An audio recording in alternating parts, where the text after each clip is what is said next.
पाठ के लेखक कौन हो? मुंशी प्रेमचंद। वेरी गुड, तालियां बजाइए।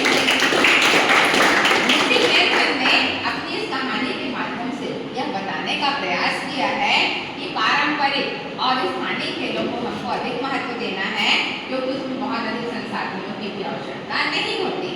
अब इसके बाद चूंकि गुल्ली डंडा एक खेल है, बचपन में लेखक खेले, समय के साथ लेखक के पिता का स्थानांतरण हुआ और लेखक नई जगह पहुंच गए, वहां उन्होंने बहुत अच्छे से पढ़ाई की। अब आगे आपको बताएंगे कि बड़ा हुआ लेखक क्या बने।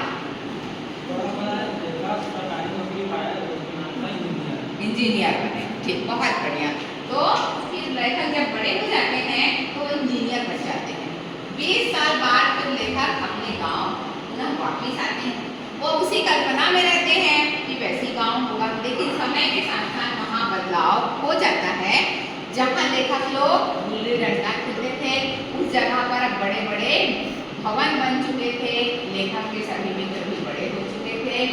एक दो मित्र कमाने खाने के लिए दूसरी जगहों पर पहुँच गए थे, और जब लेखक अपनी सरकारी गाड़ी में वहाँ पहुँचते हैं तो उनके बचपन के सभी मित्र खुश हो जाते हैं, परंतु बचपन जैसे उनसे गले नहीं मिलते, क्योंकि सबको पता हो चुका था कि वो बड़े अधिकारी हो गए हैं। उनके बीच में एक दूरी आ चुकी रहती है। लेखक बहुत जिद करते हैं, पहले जैसा ही अब खेल खेलेंगे गुल्ली डंडा, पर उनके मित्र पहले तो राजी ही नहीं होते, क्योंकि उनको लगता था कि वो बहुत बड़े अधिकारी बन चुके हैं। परंतु बाद में वो राजी हो भी जाते हैं तो बचपन की जो बाल सुलभ चेष्टाएं थी वो अब धीरे धीरे समाप्त हो चुकी रहती हैं, और उनकी जगह एक परिपक्वता आ चुकी रहती है।